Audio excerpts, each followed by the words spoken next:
Mumin pikir jembatan ini sama dengan jembatan yang lain, tapi setelah dilihat lebih dekat, jembatan Pandan Simo ini beda dari yang lain. Kira-kira apa sih perbedaan yang bikin menarik? Simak video ini terus ya.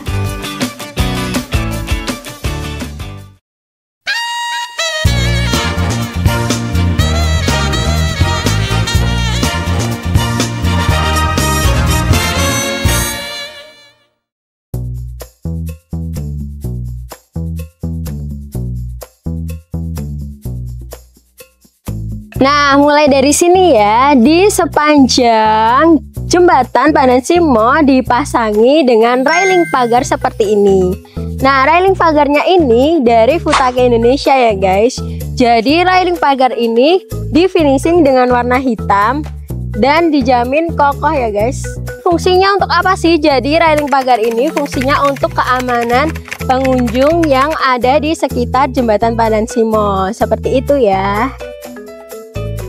Lanjut, Futake Indonesia juga mensuplai batu andesit di bawah sini. Nah, ini adalah contoh andesit bakar yang dipasang di proyek Pandan Simo. Selain andesit bakar, kita juga suplai nih yang handle untuk proyek Pandan Simo. Nih, kayak gini, jadi dia itu lebih halus ya daripada yang bakar. Batu andesit bakar topping. Topping batu andesit bakar ini dipasang di area penanaman pohon atau tanaman yang ada di bagian media jalan.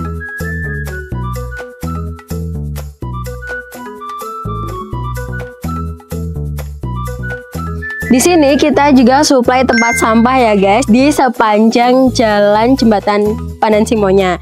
Nah, contoh tempat sampahnya seperti ini ya. Jadi tempat sampahnya itu dibagi menjadi 3. Ada organik, anorganik, dan residu. Jadi tidak akan tercampur ya guys antara sampah anorganik, organik, dan residu. Untuk bahannya sendiri menggunakan plat besi yang kuat ya guys. Dan di depannya ini juga ada ornamen kayu seperti ini.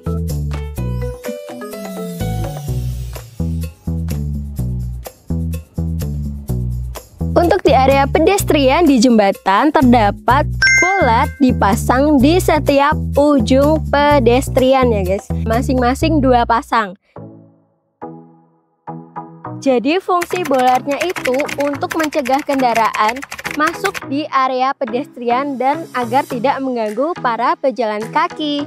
Jadi untuk bolatnya sendiri itu memiliki motif khas dari daerah istimewa Yogyakarta, yaitu motif kawung. Nah, di dalamnya sendiri itu terdapat akrilik berwarna putih susu untuk lebih memancarkan motif dari motif kawungnya sendiri. Dan di bagian atasnya itu ditempeli stiker reflektor agar jika terkena cahaya kendaraan dia bakalan terlihat lebih jelas. Nah, di bagian jalan pedestriannya juga itu ramah bagi disabilitas terutama tunanetra ya guys. Di sini kita pasang guiding block dengan motifnya ada dot sama ada motif strip atau lurus. Jadi buat teman-teman yang tunanetra tetap aman berjalan di area pedestrian jembatan Pandan Simo. Di sepanjang jembatan juga terdapat area terbuka hijau seperti ini ya.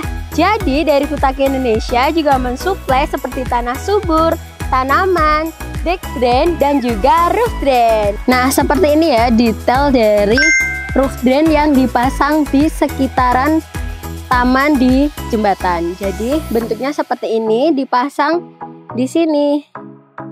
Jadi fungsi dari roof drain itu membuat di sekitar taman itu tidak mengendang air ya guys. Jadi airnya bakalan masuk ke sini. Di sekitaran pinggir sepanjang jembatan Pandan Simo diberi namanya deck drain ya guys, seperti ini. Lubang-lubang seperti itu. Jadi fungsinya itu biar air dapat mengalir ke dalam sini dan nggak bikin area dari jembatan itu banjir ya guys. Ini dipasang di sini. sebelum penanaman di area planter ini kita kasih versi drain ya. Untuk versi drain digunakan untuk menjaga drainase tetap lancar. Pekerjaan tanah subur di dalam pattern box. Pattern box diisi tanah subur, jadi tanaman bisa tumbuh sehat sekaligus menambah keindahan di sepanjang jembatan. Selain fasilitas fisik, ada juga deretan tanaman hias dan pepohonan yang bikin area lebih sejuk dan asri, seperti tanaman semak dan rumput sebanyak 13 jenis yang menambah warna, keindahan, dan kesan hijau di sepanjang jalan. Juga 9 jenis pepohonan ditanam sebagai peneduh alami sekaligus menjaga kualitas udara di sekitar area jembatan. Jadi di sini kita juga ada pelindung spotlight. Nah, seperti ini ya, bahannya dari besi yang dijamin kokoh melindungi lampu biar lebih aman tidak dicuri. Seperti itu ya guys, karena di setiap sisinya itu dibaut ya, jadi dikunci tidak akan bisa dibuka. Untuk versi kecil dari spotlightnya kita juga ada ya guys, dipasangnya di sekitaran lampu itu, lampu yang kecil-kecil juga. Jadi fungsinya itu juga sama untuk melindungi lighting atau lampu di sekitaran tamannya agar lebih aman. Nah, jadi seperti itu ya guys pengenalan dari kami tentang jembatan Pandansimo. Gimana nih menurut kamu? Barang-barang yang disuplai dari Futaki Indonesia keren-keren gak? Kalau kamu mau beli atau mau request seperti yang ada di jembatan Pandansimo, kalian bisa langsung aja DM di Futaki Indonesia ya. Kami tunggu pesanan kalian. Thanks for watching.